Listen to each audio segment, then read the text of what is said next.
Top 10 Violin Concertos for Beginners.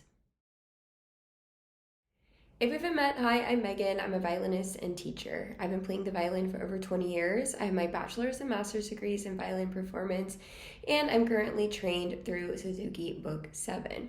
If you're enjoying my videos, the biggest and most important thing that you can do to support me is just smashing that subscribe button. It's free, and I can't tell you how much it helps me out. If you're looking to work with me more individually, check out Learn Violin Online, which is currently open for enrollment for just 2 more days. I'll leave a video linked explaining exactly what you get when you join, but just know that for the next 2 days, you can try it out completely free to see if it's the right fit for you. I have compiled a list of the top 10 violin concertos for beginners, and I will be listing them in order of difficulty. I'll be introducing them, I'll play you a short snippet, and then I'll tell you things to watch out for in each one of them. I've also compiled a list of the sheet music that I will put in the description that you can get for free as well. Before we get into the list, let's briefly just cover what a concerto is.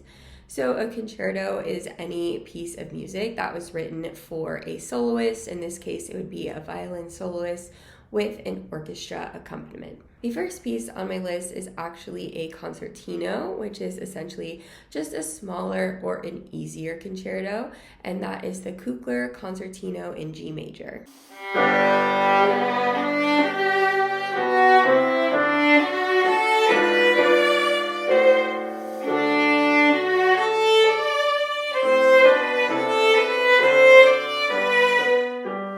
This concertino can be played entirely in first position, and in the music, Kuchler actually really clearly notated how much bow you should be using and what part of the bow you should be in, which I think is really helpful for beginners. The rhythm overall is fairly simple. The hardest rhythm that you'll come across is a dotted quarter note followed by an eighth note.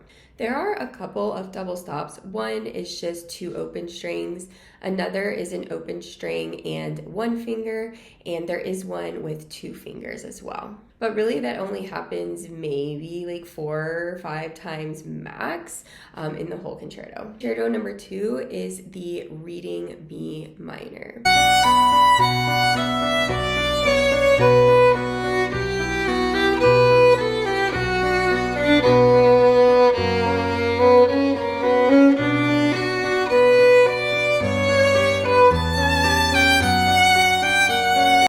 This piece obviously is in a minor key, but the key signature is pretty accessible. B minor is the relative minor of D major, which means that they share a key signature.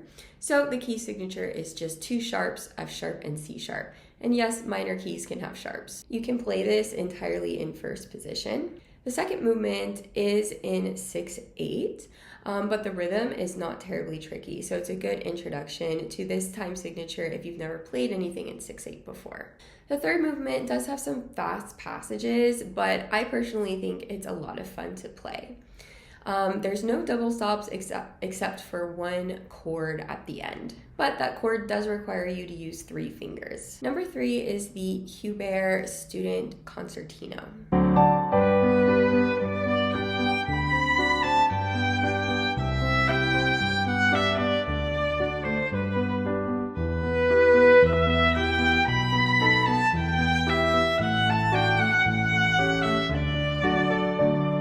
This piece is shorter, it's only 2 pages long. You can play it all in first position, and I think the melody is pretty popular.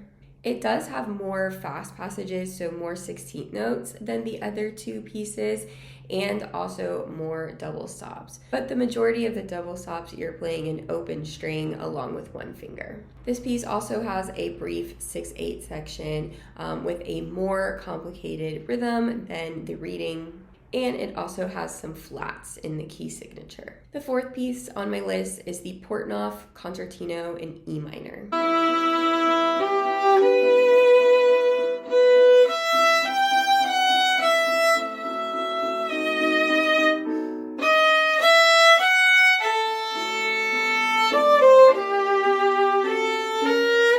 This piece is pretty comparable with the Hubert, the one I mentioned before it, but it is longer. It is 3 pages where the Hubert is only 2. This can be played entirely in first position, but there are a few passages that would be easier if you played them in third. And what I mean by easier is that you wouldn't have to do so many string crossings. There's some fast passage work, a 6/8 section, and some double stops. A lot of the double stops in this particular passage use a finger on the bottom string. So you would be playing an open string like open E, for example, and then maybe like a C sharp, second finger on the A string. These types of double stops are harder than having the open string be the lower note, just because no part of your hand or your finger can be touching that upper string or else it won't sound. The fifth piece on my list is the Seitz G major concerto.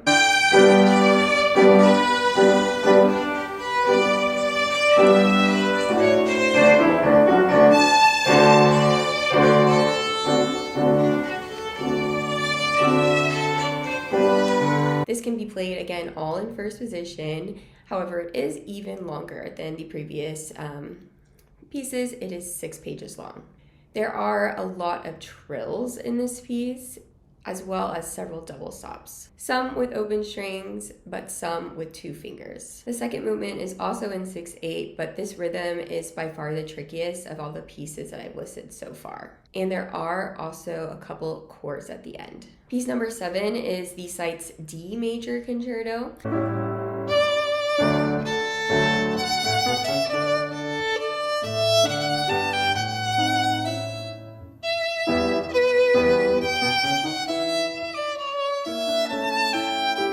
Again, this piece can be played all in first position. There are some fast passages and parts that are tricky for intonation.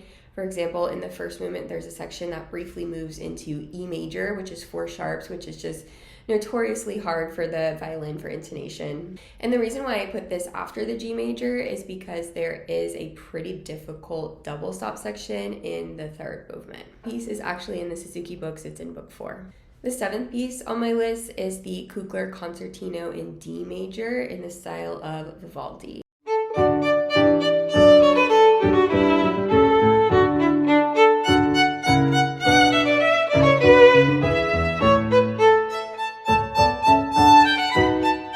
This piece is really fun because it's very similar to the Vivaldi A minor, which is obviously a very popular piece.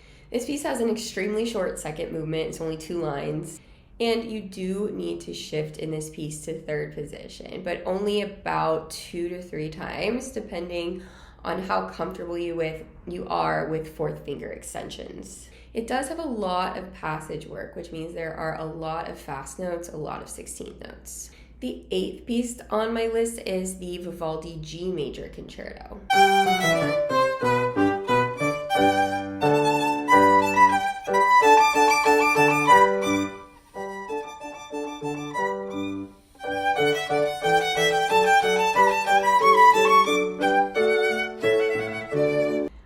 This one is definitely lesser known than the A minor, but it's still a beautiful melody. It is very fast, like most things Vivaldi, and you must shift to third position several times. In addition to just being fast overall, it has a lot of very fast string crossings, which can be tricky. However, the rhythm isn't too challenging and it's not too long. Piece number 9 is the Vivaldi A minor concerto.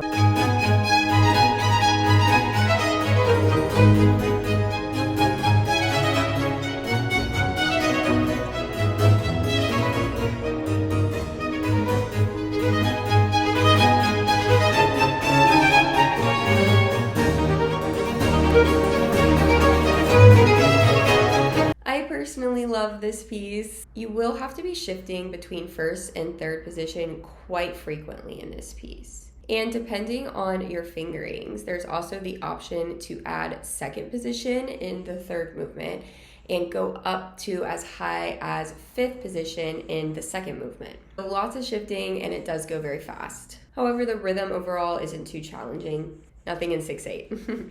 And piece number 10 is the Vivaldi G minor concerto.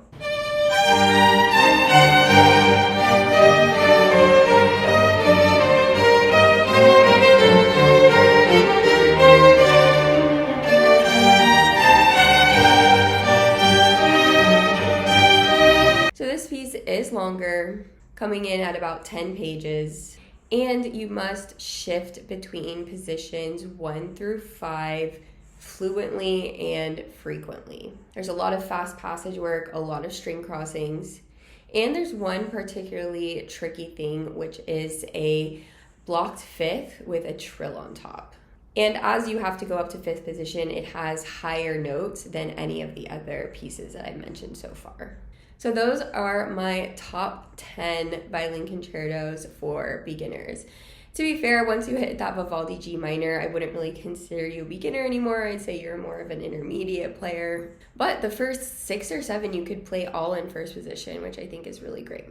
Again, if you're interested, you can snag the sheet music for all of these in the description and enroll in Learn Violin Online while you still can. Enrollment is closing on Tuesday, April 1st, 2025.